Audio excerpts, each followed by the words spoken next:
반갑습니다. 한 주 동안 잘 지내셨죠? 이번 주도 또 신나는 성인학습 및 상담 이론에 대해서 한번 수업하도록 하겠습니다. 이번 주는 4주차 가상에 대해서 한번 수업을 할까 합니다. 성인학습에 대한 이해와 그리고 성인학습에 대한 욕구, 이러한 부분들과 그 다음에 사례를 가지고 한번 수업을 진행할까 합니다. 그럼 또 궁금한 수업 쪽으로 한번 들어가 볼까요? 사례 부분에 보면 미영 씨는 30대 후반의 편모로 아이를 혼자 키우고 있는데 자신의 기술을 향상시키기를 원하고 있습니다. 그럼 최근에 미영 씨는 고용센터를 방문해서 근처 직업기술훈련기관에서 등록하고 간호조무사가 되기 위해서 새롭게 학습을 시작했다고 합니다. 그래서 간호조무사를 하게 되면 병원 청소부보다는 일하는 것이 좀 더 좋을 것 같고 수입도 나아질 것이라는 기대를 가지고 있는 것도 있죠. 그리고 직업기술 훈련을 하면 동시에 막내를 돌봐줄 것을 찾아봐야 하기도 하고 큰아이의 등하교 문제를 해결해야만 하는데 만약 아이가 하나라도 아프거나 자신이 아프게 되면 수업과 일 둘 다 빠져야 하는데 미영 씨는 지금 이런 상황을 둘 다 다룰 만큼의 시간과 에너지가 거의 없어서 그 밖에 다른 어떤 요구에 대응하기가 어렵다고 합니다. 이런 사례일 경우에는 우리가 어떻게 대처를 해야 하는지 우리가 이런 사례의 주인공인 미영 씨가 학습 상담을 요청해 온다면 우리 선생님들은 어떻게 상담을 진행하겠는가? 그리고 우선 여러분은 미영 씨가 이혼 가정의 가장이기도 하고 30대 후반의 여성이라는 사실에 주목해야 할 것입니다. 왜 그러냐면 그 사실이 중요한지에 대해서는 전문적으로 설명하기 위해서는 성인 학습자의 생애 발달적인 특성을 잘 이해해야 하고 그래서 그러한 것들을 이해하기 위해서는 우리 4강에서의 학습 목표는 성인 학습자들에 대한 신체적인 부분이라든지 심리적인 부분이라든지 인지적인 부분이라든지 사회적 발달 특성에 대해서 다양한 발달 이론과 그에 따른 연구 결과에 따라서 그 근거에 입각해서 그 성인 학습자의 상황을 이해함으로 해서 성인 학습 상담을 좀 더 전문적 지식을 가미하고 그 전문적인 지식을 습득하기 위해서는 이러한 것들을 적용해 보는 거죠. 그렇다 보면 성인 학습자에 대한 발달적 이해를 바탕으로 해서 도입 부분에서 제시된 미영 씨의 사례를 이해하고 또 그것을 위해서 새롭게 학습한 지식을 적용해 볼 수 있겠죠. 그래서 이런 상황에서는 우리 선생님들이 어떻게 하면 미영 씨에게 도움을 줄 수 있는지 한번 나눠볼까요? 성인 학습자의 개념 부분에 대해서는 보면 성인이라는 것은 생물학적인 연령에 의해 발달 과정과 심리적인 성숙 그리고 사회적인 역할 수행의 측면에서 정의를 할 수 있겠죠. 첫째, 신체적인 나이 혹은 연대기적 나이로 성인을 구분하는 것이고 출생 후 지나간 기간을 1년씩 계산하는 것으로 해서 법률 및 행정 절차 그리고 간섭과 중요한 기준에 따라서 성인을 규정하는 나이가 조금씩 다르죠. 그래서 만 20세가 되어야 생년식을 하고 투표를 할 수 있는 권리가 주어지는 거죠. 그런데 이제 우리가 그 민법 4조 청소년보호법 제2조 만 19세 이상이라고 되어 있는데 법이 바뀌었죠. 지금은 만 18세부터는 투표를 할 수 있게 되는 권리가 생기는 겁니다.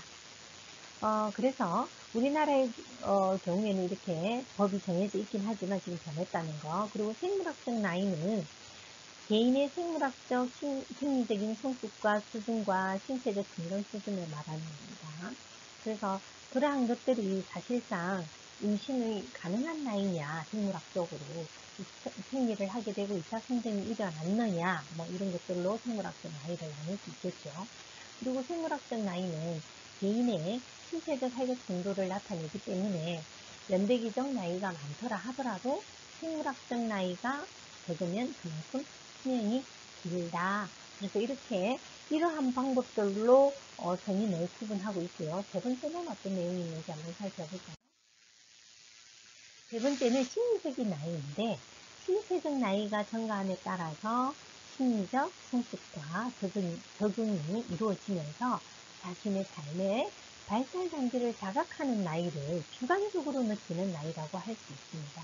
그래서 발달 단계상 성인 초기에 해당되는 대학생들의 경우 주어진 발달 가업인 부모로부터 정서적, 경제적 독립을 준비하는 단계로 이러한 발달 가업을 이루고 있는 과정에서 심리적 성숙과 적응이 높아지는 것으로 간주하고 있습니다. 이러한 것들이 개인차는 있지만 그 성숙 정도에 따라서 신체 나이와 심리적 성숙도가 반드시 같지는 않습니다. 그래서 신체적인 나이도 어린데 심리적인 성숙이 높을 수 있죠. 이런 것들은 상당한 개인차가 있다.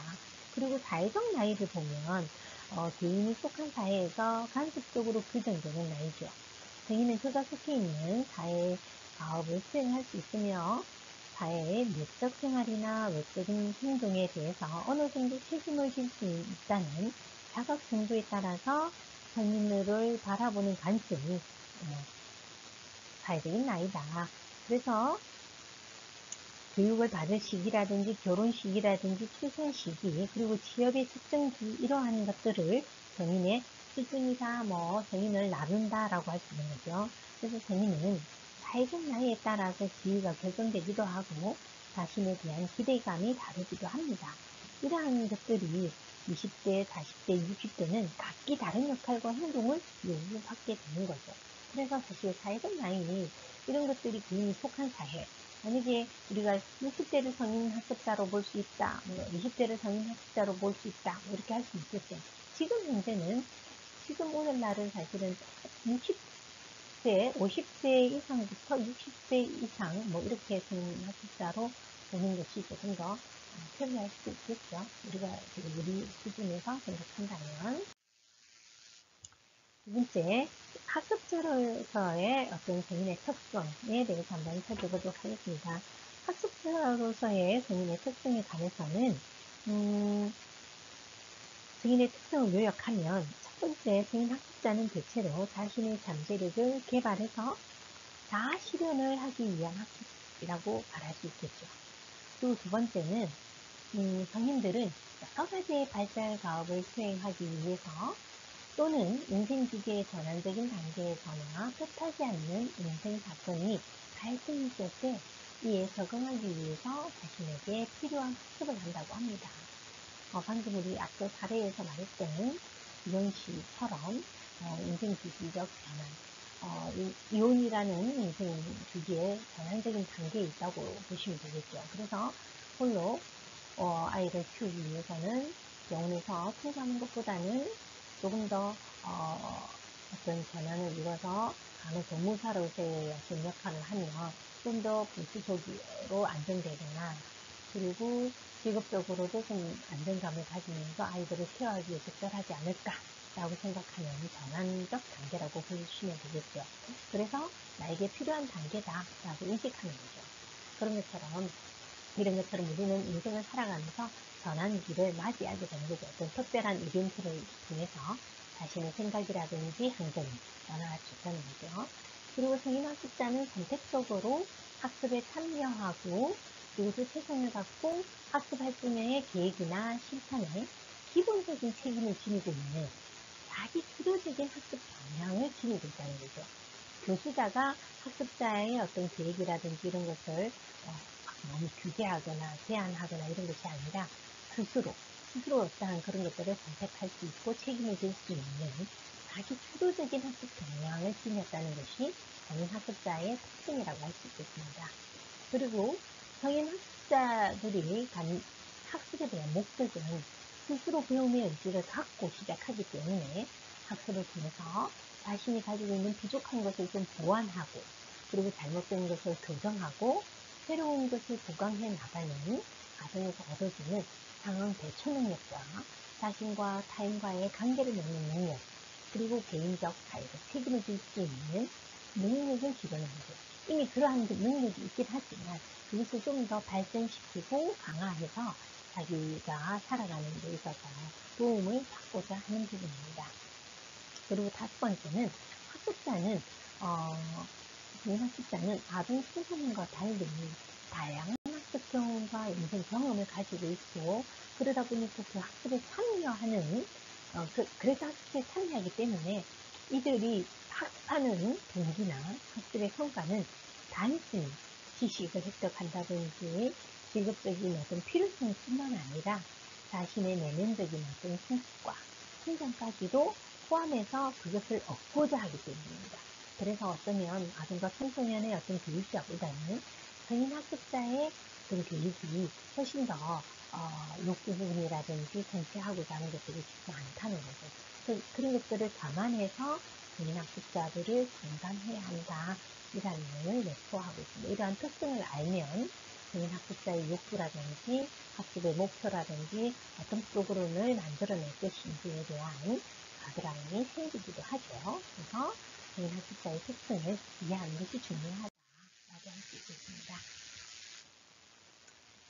그래서 성인들이 필수적으로 말하는 예측 가능한, 숨길 수 없는 몇 가지에 대한 단서에 대해서 한번 살펴보고자 합니다. 첫 번째 단서는 시간을 낭비하는 것이 싫다. 맞죠? 그래서 본인들은 자기 생활이 여러 개로 나눠져 있는데 그 시간을 쪼개서 하려고 하기 때문에 시간을 낭비하는 것을 아주 싫어하죠. 그래서 잘 조직화가 되어 있고 또 학습 수준이 높아야 하고, 그래서 그 수준 높은 활동을 원하기 때문에 그러한 것들을 잘 알아차려야 한다. 두 번째 단서는 실용적인가를 한번 살펴야 합니다. 실제적으로 사용할 수 있는 아이디어나 기술을 원하는 거죠. 그래서 이영 씨가 앞서 말한 사례에서 이영 씨가 말한 내가 이 직업과 연결되어 있느냐, 그래서 이 전문 지식을 활용해서 내가 또 다른 직업을 변환할 수 있느냐 라든지, 아니면 자아성취라고 하더라도 그 수준이 좀 높은 걸 원하는 겁니다. 그러다 보니까 그것이 얼마나 실용적인가에 대한 단서가 필요하고, 세 번째 단서는 바로 활용 가능한가라고 생각하는 거죠.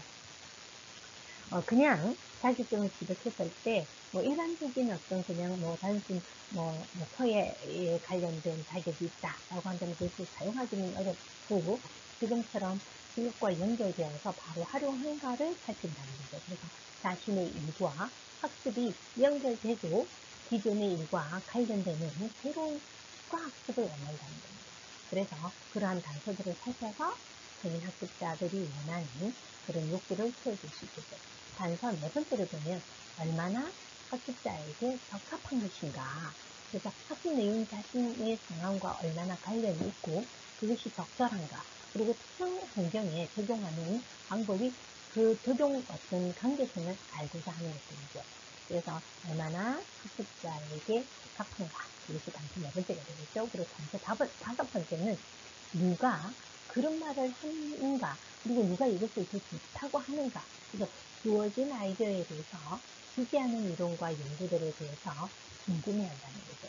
이런 것들이 진짜 의미 있는 거고 근거가 있는 것이고, 그래서 이런 것들을 바라는 사회가 아니면 직업이 이런 것들이 많구나라는 것에 대해서 일종 말하면 직업의 어떤 변화라든지, 그 다음에 그 직업군에 얼마나 필요한 인원이 얼마나 되는지, 이러한 것들에 대한 것들을 근거를 알고 본인에게 아주 적합한 것인지에 대한 궁금증이 많다는 거죠. 이러한 것들로 본인들이 필수적으로 말하는 예측 가능한, 숨길 수 없는 몇 가지 단서들을 통해서 성인 학습자들을 상담하고 그 문제에 따른 해결 방안을 제시할 수 있게 됩니다.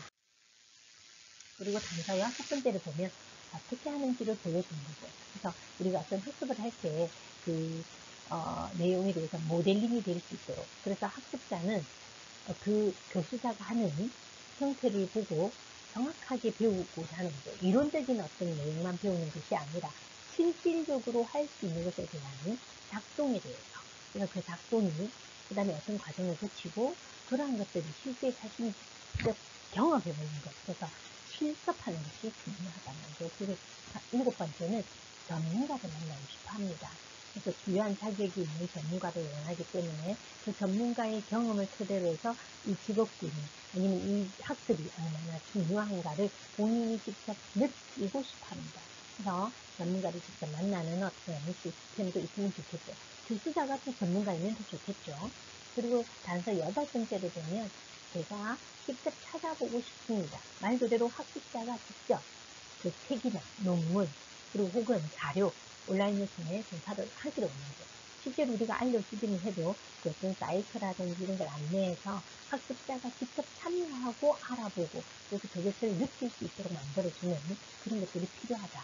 그리고 단서 9번째는 동료들과 함께 하고 싶어 한다는 거죠. 그 학습자들의 어떤 클래스 안에서도 그 서로를 격려하고 그것도 격려하면서 정보도 공유하고 그러면서 그런 어떤 그 정보도 얻게 되고 그래서 훨씬 더 안심할 수 있고 또 그 연대로 인해서 힘들 때 그만두고 싶어도 그것도 동료에 의해서 그만두지 않고 이어가는 경우도 있죠. 그리고 우리 선생님들도 이런 수업을 하면서 어떨 때는 그 같이 가는 학우들에 의해서 엄청난 위로라든지 위안이라든지 힘이 되기 때문에 하는 거죠. 그런 것과 같이 저는 학습자들은 그런 연대를 좋아합니다. 그리고 또 인하를 좋아하고 하하를 좋아하기 때문에 그런 관계에서 또 많은 것을 얻게 되죠. 그리고 단서 10번째를 보면 그건 이미 알고 있는 건가? 라는 거죠. 그러니까 풍부한 경험을 바탕으로 해서 학습을 하기 때문에 이미 알고 있는 것과 새로 알게 되는 지식 간의 어떤 연결을 원합니다. 그래서 내가 알고 있는 것과 현재 알고 있는 것들이 연결되면 훨씬 더 안정감을 가지고 확신을 가지고 이 일에 대해서 문제를 해결하기 위해서 엄청난 도움이 된다는 거죠. 이러한 것들이 그 학습자들이 원하는 어떤 부분을 충족시킬 수 있는 단어. 그리고 저는 학습자에게 학습이란 곧 자기 만족이다. 이것도 A인지 B인지 한번 검색해 보도록 합시다. 그리고 성인 학습자는 단편적인 내용의 교육과정을 선호한다. A, B. 자, 성인 학습자는 새로운 교재만을 사용하고 싶어 한다. A, B. 조금 다를 수 있을 것 같아요. 그리고 성인 학습자는 오래된 교재를 바로 바꾼다. A, B. 성인 학습자는 혼자 공부하고 싶습니다. 그럴까요? 아닐까요? 자, 성인 학습자는 그저 앉아있기를 원한다. 이 얘기 들으니까 우리 선생님들 생각이 나네요. A, B, B인지 다를 수 있겠죠. 특성에 따라서. 성인 학습자는 어떻게 하는지를 알려주는 교육을 선호한다. A, B, B인지 선택 한번 해봅시다. 그리고 대충적인 접근 방법이 성인 학습자에게 적합하다? 아니다. 아니면 서적이나 TV 같은 비대인 학습은 성인 학습자에게 흔하다. 성인 학습에서 흔하다. A인지 B인지 한번 선택해보도록 합시다.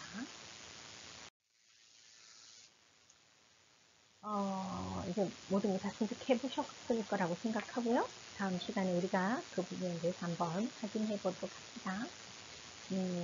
성인 학습자의 발달적 이해를 살펴보면 생물학적인 발달은 어떤 것이 있는지, 그래서 감각 기능의 변화라든지, 시각 부분이라든지, 아니면 중추신경의 변화라든지 이런 것들이 있을 것이고, 그리고 두 번째는 심리적 발달에 대해서 한번 살펴보도록 할 겁니다. 그래서 그러한 것들은 어떤 것들이 점점 변화해 가는지에 대해서 한번 살펴보겠습니다. 개인 학습자 발달적 이해를 살펴보면 발달은 성장이나 성숙 그리고 학습의 상호작용의 결과입니다. 인간의 변화와 관련해서 발달과 성장 그리고 성숙이라는 용어들이 혼용되고 있는데 이에 따라서 먼저 살펴보면 발달은 성장과 성숙이라는 두 개념이 통합된 것입니다. 그래서 일반적으로 성장은 외형적인 어떤 신체적인 변화를 성장이라고 하고 성숙은 기능적인 측면에서의 변화를 의미하는 것으로 이해되고 있죠. 성인기에는 사실상 신체적으로서의 성장과 성숙이 완료되는 오히려 노화가 시작되는 시기이기도 하죠. 그래서 인지와 정서, 사회적으로서의 성장과 성숙이 여전히 진행되는 시기라고 할 수 있겠습니다. 따라서 성인기의 발달을 도모하기 위해서는 학습이라는 과정을 통해서 지속적인 변화를 이끌어낼 필요가 있습니다.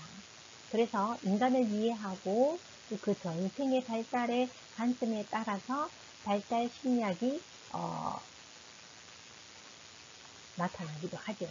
그래서 발달 심리학은 태내기에서부터 중생아까지, 그리고 영아기에서 유아기, 아동기, 청소년기, 성인 전기, 성인 중기, 노년기의 단계로 인간의 변화에 따라서 특징이 있고 시기마다 보편적인 특징과 그러한 것들을 파악하고자 하는 학문이 발달 심리학이 되겠습니다. 그래서 특정 시기에 해당되는 발달 단계에 대한 보편적인 이해는 복잡하고 다양하고 변화하는 삶 속에서 개인을 이해하는 데 도움이 됩니다. 따라서 성인기의 발달의 원리와 특성을 이해함으로써 성인 학습자들의 학습을 촉진할 수가 있습니다. 그래서 성인기의 신체적인 발달과 인지적인 발달, 심리적인 발달, 사회적인 발달 특성은 이러한 것들을 학습하는 데 미치는 아주 중요한 요인이기 때문에 우리가 좀 더 세부적으로 살펴볼 필요가 있습니다. 그래서 생물학적 발달에는 성인기의 생물학적 발달은 인생의 조직 동안에 신체적으로 생물학적으로 변화와 관련되어 있고요. 대표적인 특징은 노화로 간다는 거죠. 그래서 원만한 퇴화 과정이 시작되는 것이다. 그래서 우리는 누구나 늙어가는 것은 피할 수 없기 때문에 이 모든 생명체는 태어나면서부터 늙고 죽는 것이 공통적으로 경험하는 것들이고 변하지 않는 진실이고 실체라고 할 수 있겠죠. 그래서 나이를 먹어서 노화되는 것을 알 수 있는 것은 크게 감각의 기능과 중추신경계의 변화를 통해서 이것이 노화되었구나 라고 느낄 수 있는 거죠. 그래서 성인들이 보다 효과적으로 학습을 할 수 있는 세족의 물리적, 심리적 환경을 조성하려면 성인 교육자는 성인기의 생물학적 노화에 대해서 정확하게 이해하고 접근해야 합니다. 그래서 특히 시각과 청각의 기능은 학습과 직결되어 있잖아요. 그래서 시각과 청각의 변화는 성인 학습자의 학습 과정에 영향을 미치는 중요한 요인이 되겠습니다. 그래서 감각의 기능의 변화를 살펴보면 감각 기능은 20대에 결정을 이루다가 연령이 증가되면서 점점 쇠퇴하다가 성인 중기에는 더 많은 변화가 있고 노년기에는 급격하게 쇠퇴하죠. 저도 사실은 눈이 잘 안 보여서 이렇게 돋보기 안경을 쓰기도 합니다. 그런 것처럼 우리 선생님들도 그리 보이지 않아서 이런 안경을 많이 활용하기도 하죠. 그러니까 시각이라는 것은 정말 중요하죠. 그리고 듣는과 청각도 엄청 중요하겠죠. 그래서 시각은 20대에서 30대 결정을 이루다가 40대 이후로부터 약화되기 시작하죠. 그래서 그때부터 우리가 노화가 되다 보니까 그리는 것에 대해서 어려움을 가지고 있죠. 그리고 40대 중반이 되면서 노안이 시작되고, 그래서 65세 이후에 노인들 중에는 일상생활에 지장을 줄 정도로 시각 장애가 있고, 그러한 것들이 또 문제가 되다 보니까 눈매장애라든지 백내장애 발병률이 높아집니다. 그래서 색채감별에 대한 기능도 떨어지고 어떤 이 동공의 조직의 역할이 기능이 약화되다 보니까 멀리 보는 것과 가까이 보는 것들을 조절하는 것이 좀 더 어려워져서 그러한 것들이 어쩌면 노안에 대한 관련된 것들이 있죠. 그리고 이제 청각 부분에 있어서는 40대경에 노화가 시작되어서 점진적으로 청력이 손상이 진행됩니다. 그래서 고음에 대한 민감성이 감퇴되다가 50대는 저음에 대한 변별력이 감퇴되기 시작해서 55세 이후로부터는 급격한 저하 현상이 나타납니다. 사실 저도 그 큰 소리에 대한 민감성이 둔화되기도 하고 또 그러다 보니까 작은 소리도 사실 잘 못 듣게 됩니다. 이런 것들이 우리 다 같이 함께 느끼는 어떤 청각에 대한 노화 현상이라고 할 수 있겠죠. 여성보다는 남성이, 그리고 50대 남성의 절반 이상이 폭력 손실을 경험하기도 합니다. 근데 저는 그렇지 않다라는 성대한 경우도 있긴 하죠. 모두가 똑같은 것이 아니라 이것이 일반적으로 노화되어 가는 현상이라고 할 수 있겠습니다. 그리고 65세 이후에는 청각 증상이 많아서 30에서 50% 이상의 노인이 남성을 경험한다고 합니다. 그래서 이런 것들이 이제 노인화가 되어가는 것들이 성인 학습자들이 가지고 있는 신체적인 발달에 대한 이해를 하는 부분이라고 할 수 있겠습니다. 자, 이번 수업도 열심히 하셨고 고생하셨습니다. 다음 시간에는 미각과 후각 부분에 대해서 나누도록 하겠습니다. 고생하셨습니다. 다음 시간에 뵙겠습니다.